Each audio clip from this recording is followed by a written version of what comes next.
Buenos días, muchas gracias por su asistencia al segundo día en el primer encuentro nacional de filofoscopía. Vamos a dar inicio. La primera ponencia del día de hoy está a cargo de la maestra Chantal Loazans de la Escuela Nacional de Ciencias Forenses de la Universidad Nacional Autónoma de México y ella nos brindará la ponencia Aportaciones de la Academia al Estudio de las Huellas Dactilares, la línea de la lofoscopía en la ENASIF. Muchas gracias, maestra. Bueno, buenos días a todos. Gracias por el esfuerzo de llegar temprano. Yo sé que hace frío aquí y luego pues no se antoja llegar tan temprano, pero les agradezco su esfuerzo. También quiero agradecer primero, antes que nada, darnos la oportunidad de tener un espacio para compartir con ustedes. Para nosotros es muy importante saber que podemos, o sea, que nos conozcamos mutuamente para que ustedes sepan que nosotros también estamos tratando de aportar a esta necesidad nacional y conocer sus necesidades para nosotros es muy valioso, porque eso nos puede encaminar hacia dónde tenemos que irnos dirigiendo. Entonces, ahora lo que voy a hacer es presentarles un poco de lo que se trabaja aquí desde la academia. De entrada, algo que me parece relevante que consideremos todos es que si la investigación, nosotros aquí en la academia hacemos investigación, pero si esta investigación se hace por separado, con fines únicamente de cumplir con ciertos requisitos, y no se vuelve útil esta investigación científica, si no se vuelve utilizable y no se vuelve utilizada, pues no tiene sentido. Entonces, por eso es que para nosotros es muy relevante poder estar aquí con ustedes y poder compartir. Ahora, hago referencia también a lo que comentaba la comisionada el día de ayer, que decía que todo el aprendizaje, si no se comparte, no es útil.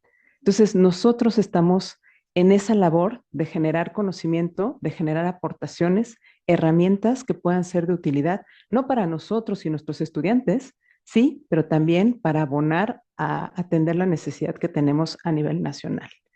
Entonces, ya abordando y entrando en contexto, que es nuestro tema de interés de todos los que estamos aquí, no es una novedad que podamos estar familiarizados con estas imágenes. Sabemos que las huellas dactilares, los dermatoglifos, los dactilogramas, pues llevan una trayectoria muy larga, ¿no? No por nada se conoce como el elemento de oro en la identificación. ¿Por qué? Porque te lleva más de 100 años utilizándose como un elemento que siempre está, es muy común que esté presente en los escenarios. ¿Por qué?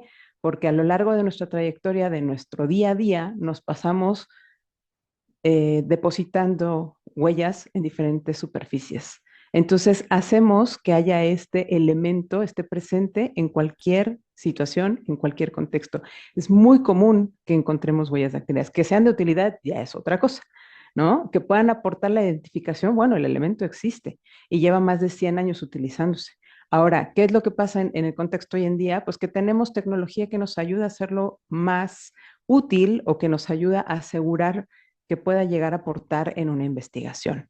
Entonces, algo de lo que nosotros hemos venido trabajando, y esto es un material que yo espero que ya conozcan varios, y si no, pues se los comparto. Uno de los esfuerzos que lleva ya la Escuela Nacional en su momento, licenciatura, coordinado por nuestra coordinadora, la doctora García Castillo, que ya estuvo ayer con nosotros, fue encaminarnos a proporcionar herramientas que fueran de utilidad. En principio, utilidad para poder hacer la valoración de las pruebas y entre ellas la de la lofoscopía. Les comento, les comparto que fui la primera especialidad que empezó a trabajar en las guías. Entonces nos vimos en la labor, no sé si han trabajado documentos, me comentaban que estaban trabajando procedimientos. Ya saben que los procedimientos tienen que dar varias vueltas, ¿no? Revisión por uno, revisión por otros y luego llegar a acuerdos. Entonces es un poco largo el camino, pero con orgullo les comento que ya tenemos varios tomos de las guías. Y se los presento porque van a decir, bueno, pero yo no voy a valorar la prueba. O sea, yo para qué necesito conocer la guía. Esta guía está dividida en etapas y en estas etapas, pues nosotros, ustedes como usuarios, como las personas que ejercen en el día a día, en la praxis de la lofoscopía, pues utilizan o desempeñan estas etapas, la etapa de análisis y la etapa de presentación de resultados.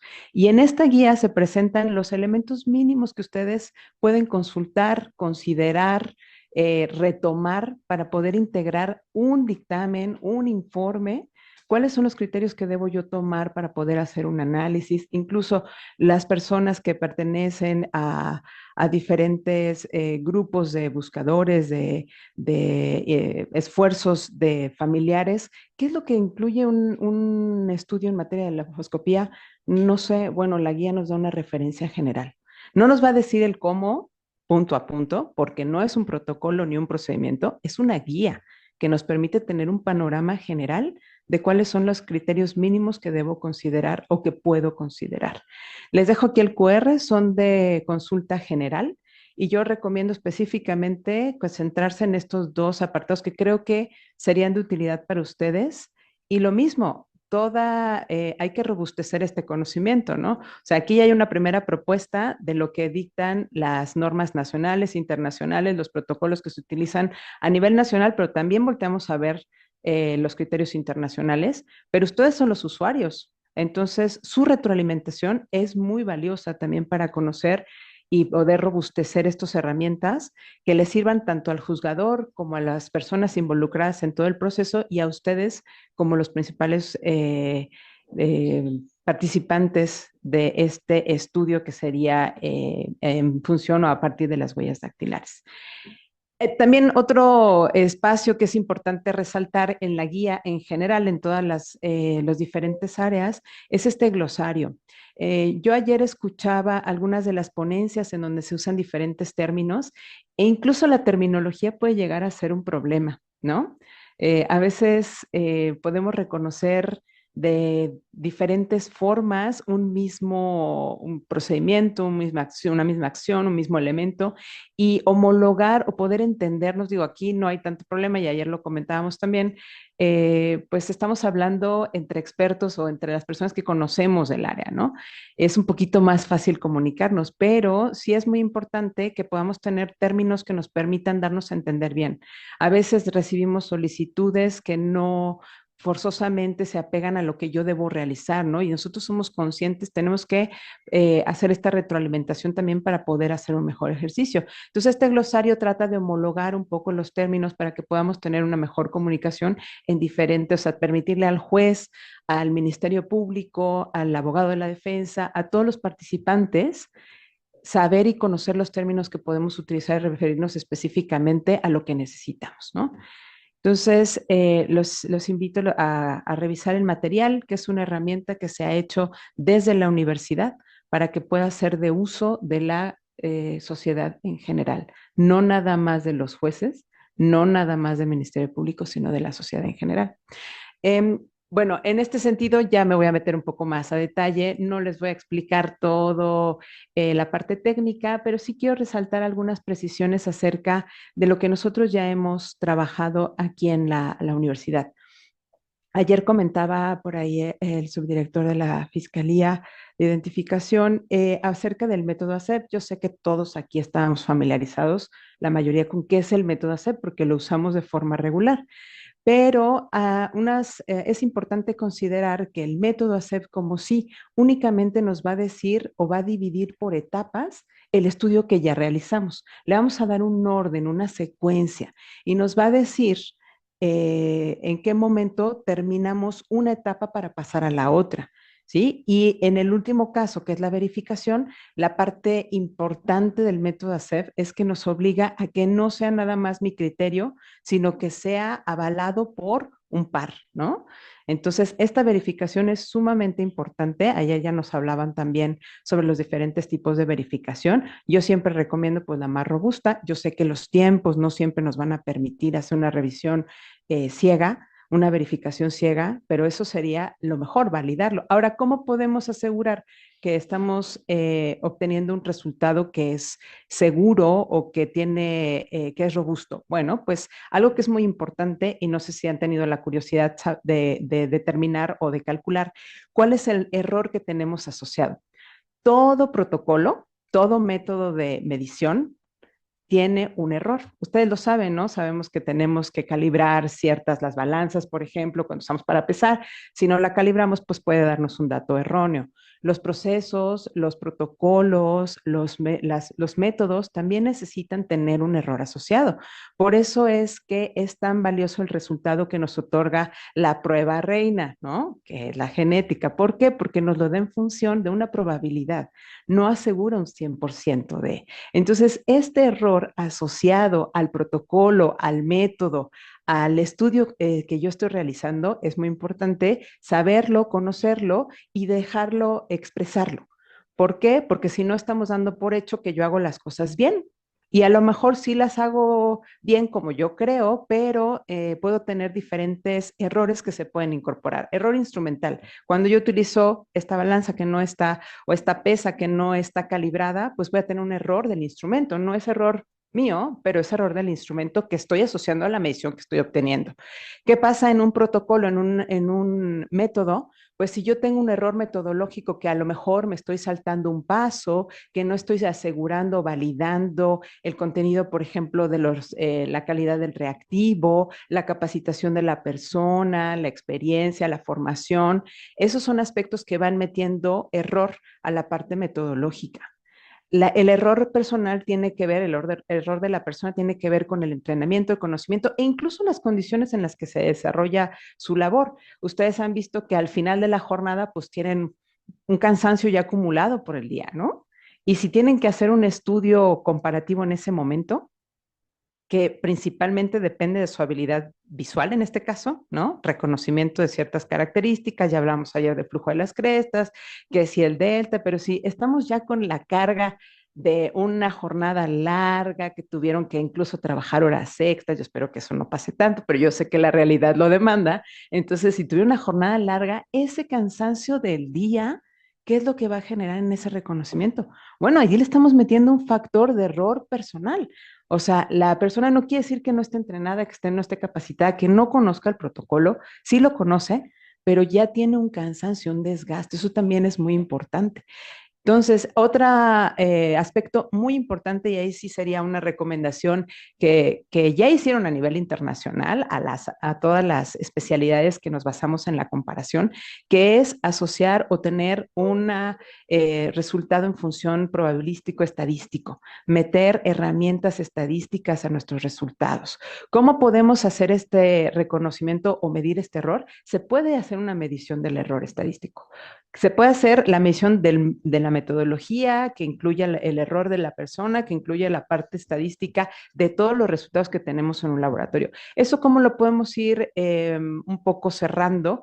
Bueno, pues los laboratorios están tienen el compromiso y la responsabilidad de intentar o trabajar por tener certificaciones. Esta certificación nos da la seguridad de que el resultado que obtenga ese laboratorio, y hablo del laboratorio en general porque yo sé que a lo mejor están en diferentes subdirecciones o sus departamentos, no propiamente se conocen como laboratorio, pero todo estudio comparativo que se realice debe tener un error reportado. Eso se cubre con estas certificaciones. Entonces, podemos certificar tanto a la persona como al laboratorio y poder tener asegurar que el resultado que obtenemos, no importa si es un operador o otro operador, si tiene más experiencia o no, vamos a asegurar que el resultado sea consistente, que no tenemos o que conocemos ese error y que lo tenemos asociado. Siempre tenemos que trabajar en minimizar ese error.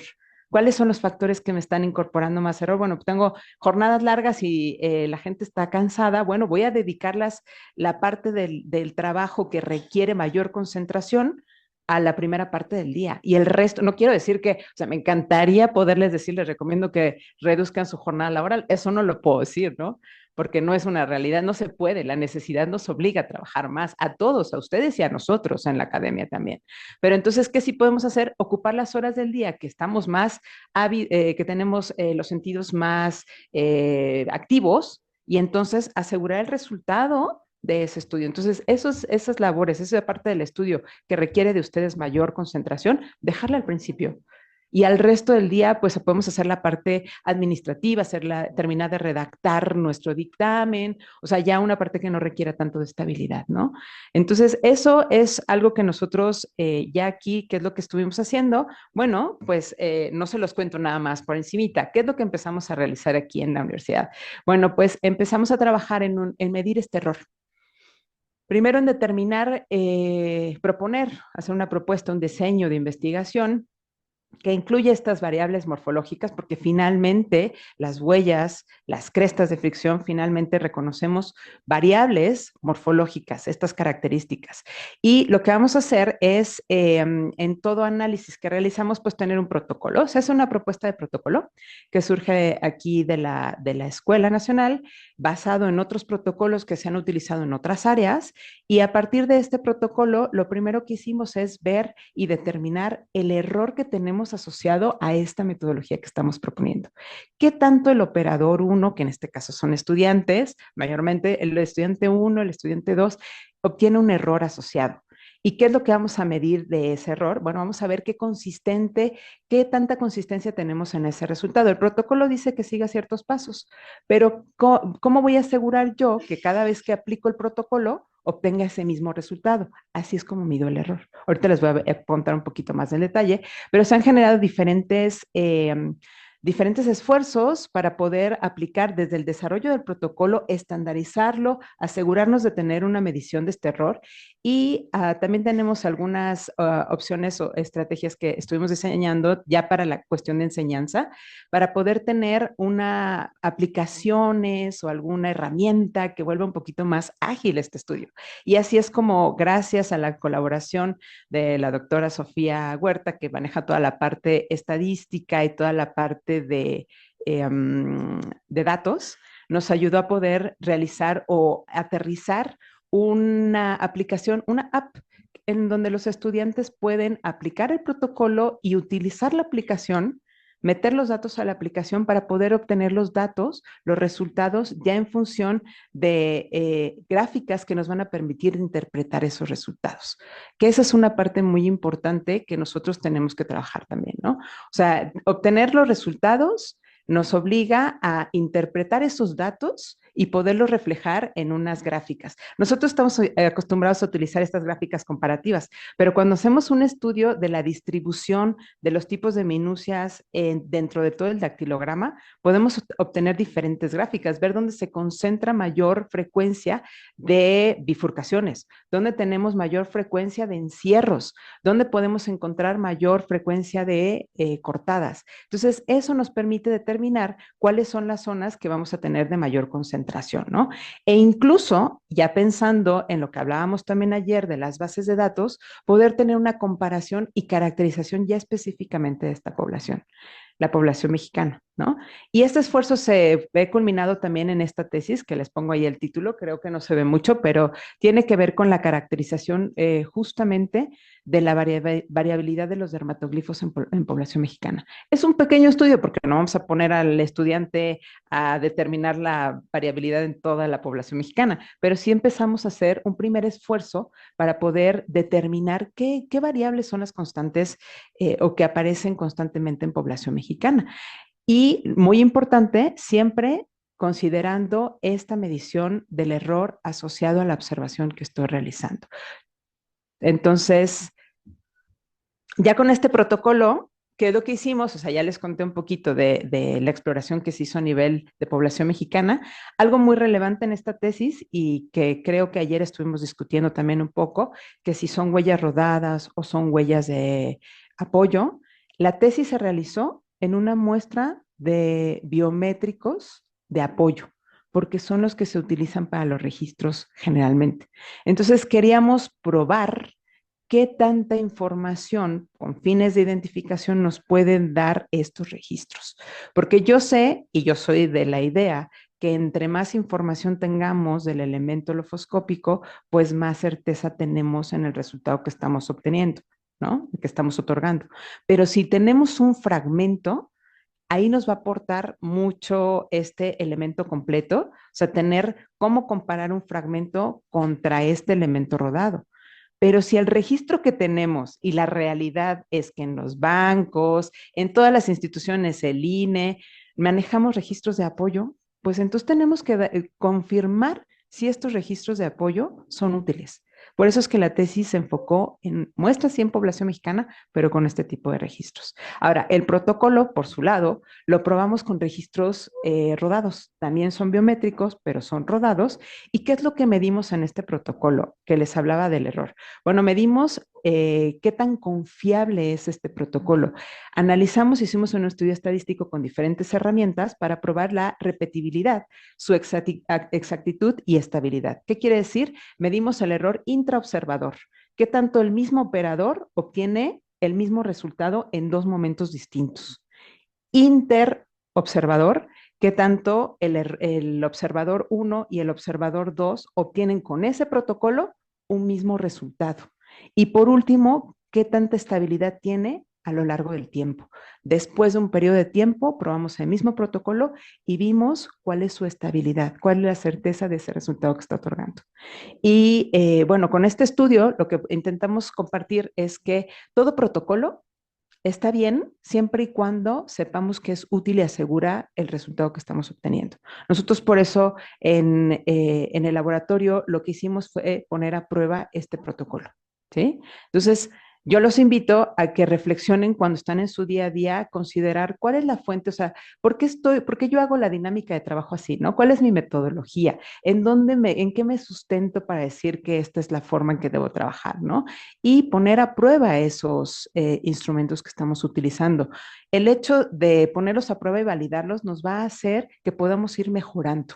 Si vemos, porque ustedes siempre pasa, ¿no? Un diseño siempre va a ser como la parte bonita, ¿no? O sea, vamos a hacer como debería ser el ideal, pero ya en la práctica tenemos diferentes adecuaciones que tenemos que hacer, ajustes. Ayer hablábamos que si el emplayar el escáner, o sea, ciertas cuestiones que ya nos dificultan el análisis. Eso nos va a permitir, si nosotros estamos midiendo constantemente si el error es constante, si el protocolo es útil, si es confiable, si obtenemos los mismos resultados, si la persona que se incorpora a utilizar ese protocolo tuvo la capacitación suficiente para poder obtener un resultado consistente, eso nos va a minimizar el porcentaje de error de lo que estamos obteniendo y también nos permite tener áreas de mejora. Oye, es que lo que estamos diciendo realmente no se hace así. Ah, bueno, entonces, ¿cómo se hace?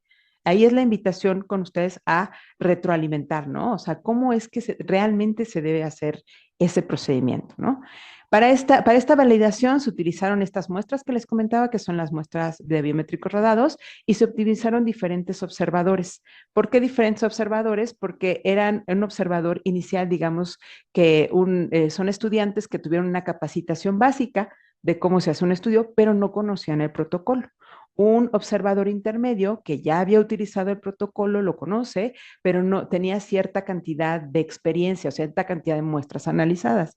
Y un observador experto que tenía mayor cantidad de muestras analizadas. No lo digo en tiempo porque muchas veces por la dinámica de los trabajos, de su trabajo, de su día a día, se pueden dedicar a una cuestión sí del estudio de las huellas dactilares, pero que no tiene que ver con el análisis o aplicar el protocolo. Entonces, en función de las muestras analizadas es como evaluamos a los diferentes operadores. Y bueno, con gusto les comento también que este protocolo todavía no está disponible, pero estamos trabajando en que eso sea para hacerlo de consulta pública, ¿no? O sea, que lo puedan ustedes consultar. Estamos en vistas de publicarlo para que ustedes puedan tener una referencia. No les estoy diciendo que les voy a compartir algo nuevo, no, sencillamente que lo tomen como referencia de decir, ah, bueno, esto es un protocolo que me puede ayudar a definir qué de mi protocolo puedo robustecer o qué le cambiaría yo, qué le aportaría. Me interesa medir el error que tengo asociado, me interesa saber la confiabilidad de los resultados que otorgamos en mi departamento, en mi área. ¿Sí? O la confiabilidad de los resultados que me están otorgando, ¿no? Esto de que decíamos, es que no confiamos tanto en los elementos en la lofoscopía. Bueno, pues esto justo es lo que va a robustecer o asegurar la calidad del resultado que estamos obteniendo, ¿no? Y que no tengamos duda, ¿no? Bueno, y ya en función les comentaba también de esta primera tesis, que ya esa sí ya la pueden consultar, no es una publicación todavía, pero está en TesiUNAM y les puede servir como referencia.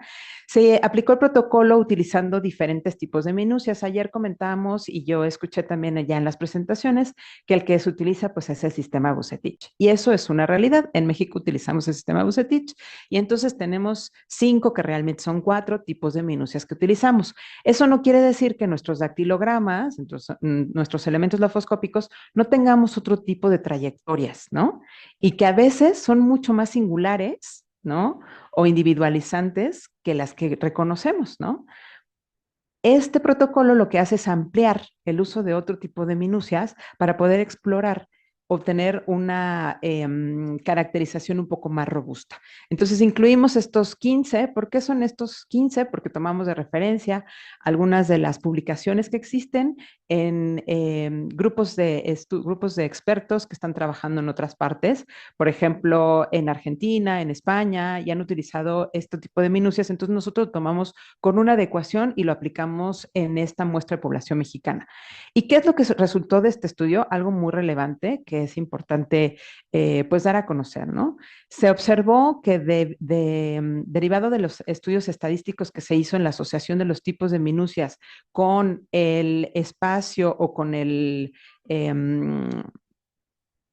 área específica del dactilograma y se hizo también la asociación de los tipos de minucias con los tipos fundamentales o tipos de patrones de flujo de crestas y la asociación con otra variable que es el sexo y se determinó que los tipos de minucias que son estadísticamente significativos en población mexicana no son 5 ni 4, son 10.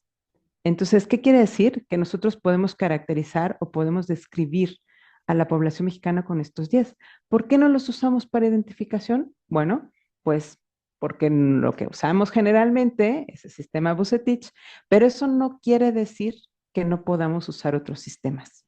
No quiere decir que no podamos usar otros elementos, sobre todo si son individualizantes, si son poco comunes, si son singulares, pues es muy importante que los ocupemos. ¿Sí? Entonces, yo lo dejo aquí como información que pueden tener ustedes al alcance. Como les comento, no es un estudio, es una primera aproximación para darles a ustedes más herramientas para que puedan utilizar en su estudio. ¿Sí? Porque son 10, pues de estas 15 se hizo la asociación y se hicieron análisis estadísticos para ver esta asociación de las variables, de las minucias, con estas diferentes variables que les comento.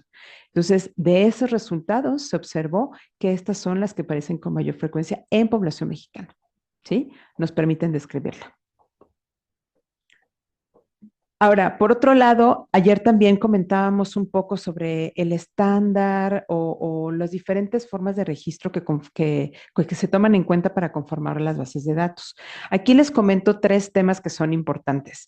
Con respecto a la integración o a compartir los datos biométricos, existe un estándar internacional, no sé si lo han escuchado, yo creo que sí, esperaría que sí, el ANSI-NIST ITL 1-2001, que su última actualización es del 2015. Ahora también, no sé si ya a lo mejor ustedes conocen un estándar nuevo que se está utilizando, pero este es un estándar que nos permite regular el intercambio y almacenamiento de información biométrica, biométrica en general, huellas dactilares, pero también fotografías, porque es para facial, y otro tipo de biométricos que se tengan asociados. Entonces, este estándar nos puede dar una orientación. Yo no digo que sea lo que tengamos que usar, pero lo que sí creo que es importante es voltear a ver qué existe para poder de ahí tomar o robustecer los controles que nosotros tenemos. Yo creo que si todas las dependencias utilizáramos un mismo estándar, podríamos hacer más fácil esta interoperabilidad entre bases de datos, que es lo que necesitamos.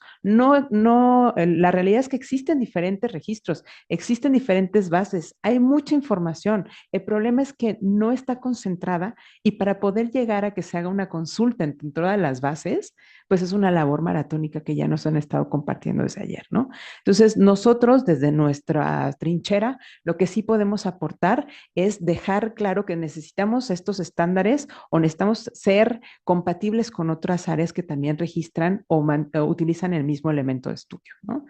Por otro lado, esta es una recomendación, no sé si han tenido curiosidad de ver las últimas publicaciones en el área. El Interpol en el 2020 hizo un estudio muy completo de todas las tendencias que hay en el área, de todos los estudios que se han realizado en cuanto, no nada más a la parte de análisis y comparación, sino a la parte de revelado, componentes. Es un estudio muy robusto de todos los diferentes esfuerzos que se han hecho a nivel internacional en cuanto al estudio de huellas dactilares. Y yo creo que también nos sirve como referencia a nosotros, pues para nuestro actuar, ¿no? A lo mejor podemos obtener ahí algunas recomendaciones que podemos empezar a implementar, ya sea en la parte del análisis, en la presentación de resultados, o bien desde la parte del procesamiento, los que llegan a realizar procesamientos, ¿no? Y por último, que no menos importante, también tengo aquí algo de lo que ya comentábamos ayer sobre la parte de en un análisis, en un estudio comparativo o cotejo, como le comentan, como lo nombraron el día de ayer, es importante considerar, ya hablábamos de la calidad y la cantidad, no nada más cantidad de minucias, que eso sería un conteo de minucias, pero también necesitamos reconocer la calidad de estos elementos que estamos utilizando, ¿no? Y esto no es algo nuevo, ya lo propone el ENSFI, que a través de esta publicación, que es un manual que utilizan en el grupo europeo, y define que es muy importante utilizar las dos características. Y ustedes ya lo han vivido. O sea, estoy segura, digo, no he hablado o tenido oportunidad de compartir con todos ustedes, pero todos y todas ustedes, pero estoy segura que ya han empezado a incorporar este aspecto cualitativo, ¿no? Oye, no cumplo en número, pero no importa que no cumpla en número, porque la calidad de la imagen que tengo, la característica, la singularidad, la particularidad que estoy encontrando, no la había visto en todos mis años de lefoscopista, ¿no? Entonces, hay que darle también ponderación a esta parte de la calidad, ¿no? Y en este documento se conoce como un enfoque holístico. El hecho de combinar la cantidad y la calidad sería un enfoque holístico con tendencia, y lo menciono así, con pincitas, porque la tendencia es a tener un enfoque probabilístico. La realidad es que no hemos llegado a ese enfoque probabilístico, porque ustedes no, digo, por ahí está una compañera de genética que nos puede explicar un poquito más del tema, pero nosotros, a diferencia de otras áreas, pues reportamos una coincidencia, un hit, un positivo, pero no comentamos o no precisamos el nivel o el porcentaje en probabilidad de correspondencia con respecto, ¿por qué? Porque necesitamos bases de datos, con respecto a esa base poblacional, a esa población que estamos estudiando. Entonces, ya es una necesidad, ya es una realidad, lo han dicho de forma internacional, pero la realidad es que permear eso en nuestro día a día, en nuestra emisión de dictámenes, pues es complicado, ¿no? Entonces, yo lo que los invito es a empezar a voltear a ver estas herramientas estadísticas, a este enfoque probabilístico, que podamos reforzar también nuestro resultado, ¿no? Ustedes que manejan bases enormes y diferentes... o sea, qué cantidad de huellas impresionante, podríamos hacer ya un resultado en función de la comparación contra la población que estamos estudiando, contra la población que ustedes tengan. No nada más el AFIS es la que da un porcentaje de match, ¿no? Que esto ya nos está dando una referencia de la muestra o de la población con la que está comparando. También nosotros podemos conformar lo que hablábamos ayer, la base de datos para poder dar un resultado en función de esa probabilidad de coincidencia con respecto a esta población que estoy estudiando, que es la mexicana, ¿no?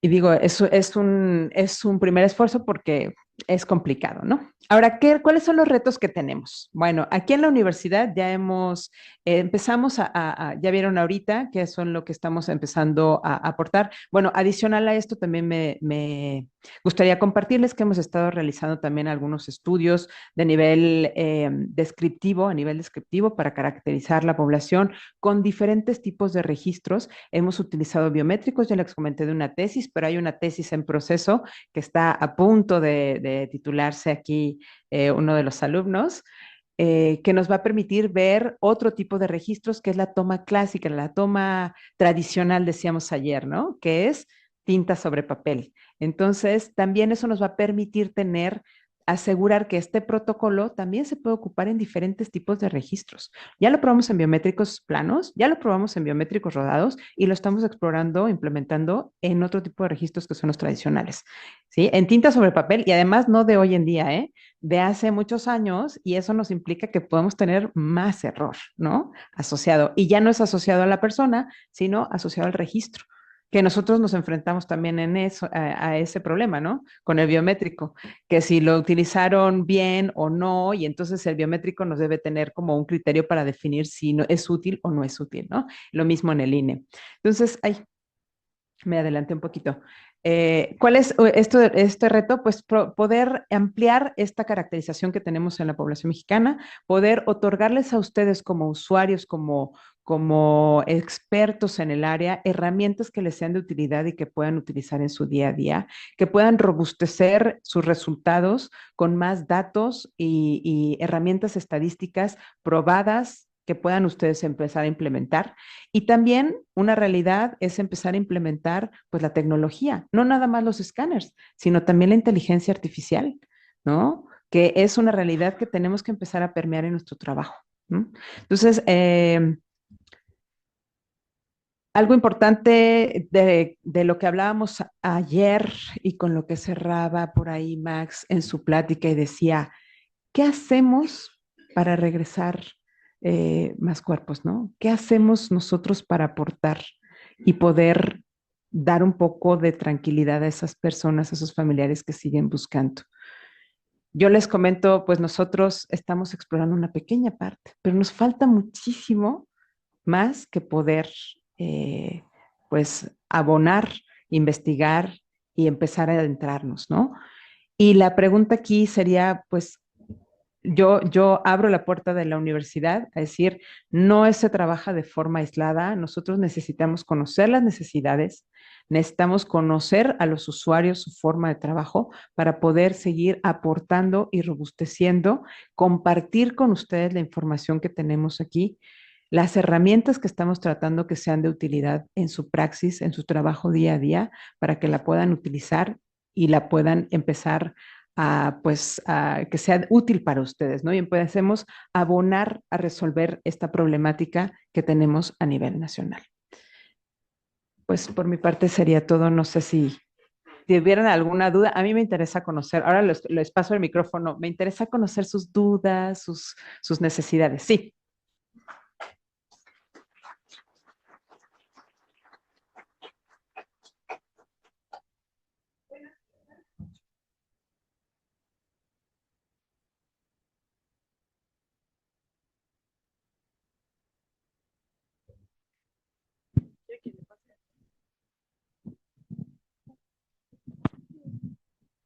Hola, buenos días. Yo soy Yetlanit Siguerra, soy del Laboratorio de Lofoscopía de Hidalgo. Y como comentario para complementar justamente lo que nos estaba comentando acerca de los errores, de que muchas veces tenemos mucho trabajo y estamos cansados cuando estamos dictaminando, y para que también todos tengan la certeza de que en todos los laboratorios de México emitimos dictámenes que realmente tienen calidad y que tienen certeza de que nuestro trabajo lo hicimos correctamente. Según yo, la mayoría estamos acreditados y tenemos un sistema de gestión de calidad. De hecho, creo que tengo compañeros aquí que justamente llevan esa parte. Al menos yo como perito dictamino, hago todo mi procedimiento. Tenemos procedimientos en los laboratorios y para darlos de baja, por así decirlo, pasan por más personas que tienen los conocimientos igual, al igual que nosotros, pero ellos checan desde la parte técnica, de cómo vaciamos todos los datos a nuestro dictamen, cómo vamos llenando hojas de trabajo, y ahí es donde erradicamos un poquito esta parte de los errores. Claramente puede haber errores, sí, nadie es perfecto, pero justamente también pasa que nos hacen auditorías y ahí es donde también nosotros robustecemos todos nuestros procedimientos, porque obviamente las auditorías nos las hacen personas externas que no están dentro de nuestros laboratorios, pero también son expertos y ellos nos pueden decir qué cosas podemos ir mejorando y constantemente las vamos mejorando y vamos justamente robusteciendo todo lo que vamos haciendo para que podamos justamente emitir dictámenes y que todos tengan la certeza de que lo estamos haciendo bien. Y hasta este punto creo que a la mayoría nos ha funcionado y ahora con lo que usted nos comparte creo que también podemos seguir mejorando esa parte, viendo cómo es lo que ustedes hicieron y que lo podamos aplicar en nuestro día a día, como dice. Y ya. Pues Muchas gracias. muchas gracias por compartir que ya todos los laboratorios están con este camino de la acreditación. Yo sé que documentalmente implementar un sistema de calidad es pesadito. Eso lo sé, he sido auditora algunos años, lo conozco, pero la ventaja que nos da el asegurar que el resultado es consistente es, o sea, es de mucho valor, ¿no? Ahora, un sistema se tiene que actualizar constantemente. Las personas, los operadores, se tienen que capacitar constantemente. Entonces, definitivo, todas estas auditorías y estas no conformidades que nos levantan en las auditorías van a robustecer nuestro trabajo, ¿no? Entonces, también en ese sentido creo que es muy importante que lo consideremos como un instrumento para poder tener esta mejora continua y poder asegurar constantemente que nuestro trabajo siempre va a ser mejor.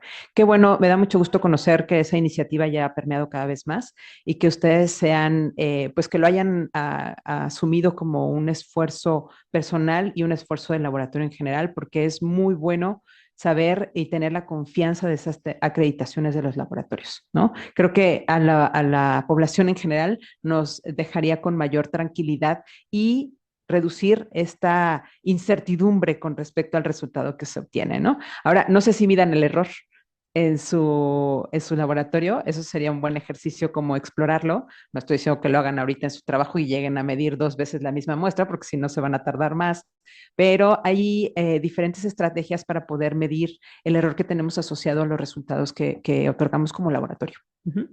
Muchas gracias. Hola, ¿qué tal? Adelante, Muy Mónica. buenos días. Sí, Eso. claro, gracias. Mi nombre es Valeria Estrada, yo soy perito de lofoscopía en la Fiscalía de Morelos. Y pues retomando un poco lo que comentaba acerca de que pues es cierto, ¿no? Nosotros como lofoscopistas, nuestro criterio es que tener una huella rodada pues nos da mayor información. Eso es un hecho. Sin embargo, también es muy cierto que la mayoría de los documentos que nosotros nos aportan, por ejemplo, los familiares para la identificación de cadáveres no identificados, en este caso, no sé, renuncias o cualquier documento donde se plasma la huella, también es de manera plana, o sea, solamente de contacto. Entonces, el laboratorio en Morelos ha implementado el recabar también huellas planas de cadáveres como para hacer una comparación mayor eficaz, porque el tener la misma muestra, o sea, es cierto, una huella rodada nos va a dar mayor información, pero el tenerla plana también nos va a dar una mejor idea, a lo mejor vamos a poder comparar mejor. Y pues lo hemos implementado y ha funcionado bastante bien. Gracias. Y de hecho, tenemos que trabajar con el material que se tiene, ¿no? Entonces, sí, lo óptimo, lo mejor es tener huellas rodadas, pero si no tenemos y tenemos de apoyo o tenemos fragmentos, pues tenemos que poder trabajar con eso, ¿no? Y si el INE, que amablemente abrió las puertas para poder realizar búsquedas en su base, que es muy completa, y maneja de apoyo, pues tenemos que trabajar con eso, ¿no? Entonces, creo que es una buena estrategia conservar ambos registros. Ahí también se podría hacer, y digo, es una necesidad que nosotros ya habíamos planteado, ya hemos visualizado, pero justo el hecho de comparar la calidad en ambas, pero es el primer esfuerzo que ya se hizo con esta tesis, de utilizar huellas no rodadas, sino de apoyo, justo para validar el uso de los diferentes, de las huellas, las bases de datos que tienen en instituciones como el INE. Gracias. Bueno.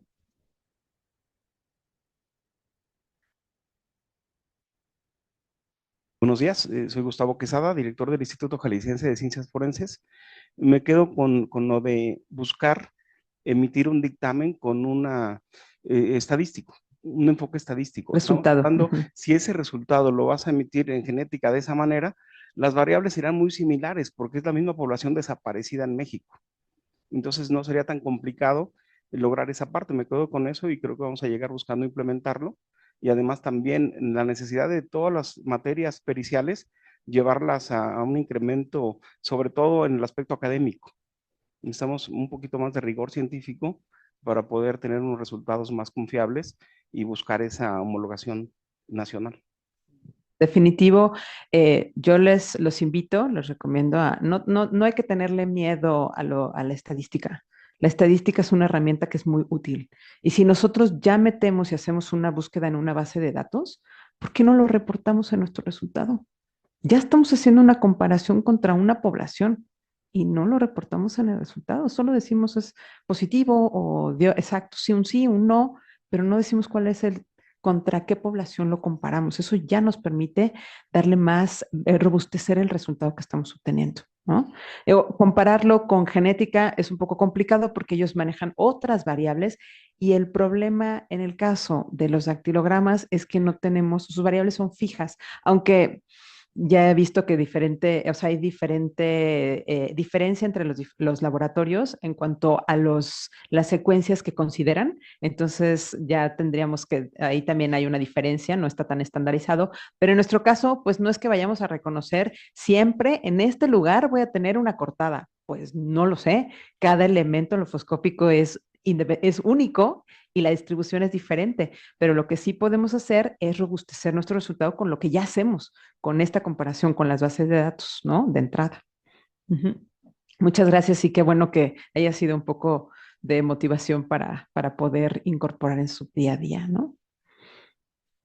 Buenos días, sí. Marcela Femat de la Fiscalía Especializada de Aguascalientes. Me queda una duda, no sé si exista un número de coincidencias que ustedes tengan ya definido como para considerar que de un elemento dubitado y uno indubitado pueda darse un positivo con cierto número de coincidencias. O sea, ¿te refieres a características o a Características minucias? de la web. Es que justo, digo, ya les presentaba yo lo que plantea el ENSFI, o sea, este grupo de expertos europeos. No nada más sería tener un número, es que yo lo veo desde la perspectiva de lo que nos enfrentamos nosotros, que son fragmentos. ¿Cómo voy a darte un número mínimo si no sé exacto, el espacio, el área que voy a tener de estudio? Entonces, yo creo que sí es muy importante considerar ambas cosas. Podemos tener una referencia, el NIST propone tener de 8 a 12 como un estándar, como una referencia mínima, digamos, pero no es obligatorio. O sea, depende de la muestra que tengamos. Si es una muestra rodada, pues entonces a lo mejor podemos buscar mayor cantidad de minucias, pero si tenemos una muestra pequeña, un fragmento, tenemos que considerar también la calidad de los elementos que tenemos y combinar ambas. Por eso esta parte holística creo que es muy importante y nos resolvería muchos problemas en los que nos enfrentamos, ¿no? Porque a lo mejor decimos, es que es claro que esta trayectoria, este elemento es singular, es individualizante, no lo veo nunca, pero es uno. ¿Cómo puedo robustecer o darle más peso? Bueno, justo jugando con esta cantidad y calidad, no nada más basarnos en un número mínimo. Nosotros buscamos, pues, la mayor cantidad posible. Si el protocolo lo que propone es realizar el estudio exhaustivo, es decir, determinar todas y cada una de las minucias que vamos a encontrar por sector anatómico. Se hace una división por diferentes sectores y se determina, se hace un conteo de tipo de minucias por cada uno de esos sectores. Entonces, un estándar mínimo, yo creo que no, más bien habría que caminar hacia el otro lado, hacia ver la parte estadística poblacional, comparar contra las muestras que estamos encontrando esta identificación, sí. Sí, no, al contrario. Les digo que para mí es muy importante conocer sus necesidades, entonces adelante, todavía tenemos tiempo, creo. Si no es que ya me... ¿Alguna otra pregunta? Aquí adelante. Hola, soy Liliana Candelario de Zacatecas. Bueno, yo nada más para celebrar que sí, este tipo de temas, o sea, creo que como yo soy perito, como peritos estamos acostumbrados a la operatividad, o sea, a reacción, a hacerlo en la inmediatez, pero creo que sí hay que tener a veces una pausa para tener esa parte de investigación. Generalmente, o al menos yo así lo veo, estamos acostumbrados a que los estudiantes hagan esas investigaciones, pero nosotros tenemos un tesoro, o sea, enorme que es toda la información con la que trabajamos, pero no hacemos nada con ella, o sea, solamente se archiva. Entonces sí creo muy valiosos estas sugerencias y propuestas para precisamente motivar ese camino de la investigación, aunque sea prácticamente en el área laboral. También celebro muchos de los institutos que tienen departamentos precisamente dedicados a enseñanza, aprendizaje, investigación. Algunos otros, pues quisiéramos tenerlos, pero pues sí son buenos ejemplos a nivel nacional. Aquí está la universidad, con gusto podemos apoyar en los diferentes inquietudes que tengan, ¿eh? Sí, claro, nosotros, el problema que tenemos nosotros aquí en la academia es que no tenemos muestra que analizar, más que la que vamos generando aquí. Ustedes tienen la muestra, pero no tienen tiempo para analizarla. Entonces, yo creo que ahí podemos establecer ciertos vínculos, dejar claro la parte legal, la parte jurídica, que eso creo que es lo que nos entorpece un poquito más, pero si nosotros aseguramos la protección de esos datos, claro que se podría hacer investigación, o sea, hay muchos países que publican y publican de forma conjunta con sus instituciones de justicia y las universidades, porque en México no, ¿no? O sea, claro que sí, las puertas están abiertas, ¿eh? No somos poquitos, pero las puertas están abiertas. ¿Alguna otra duda? Si no, estaríamos pasando a la siguiente ponencia. Muchas gracias.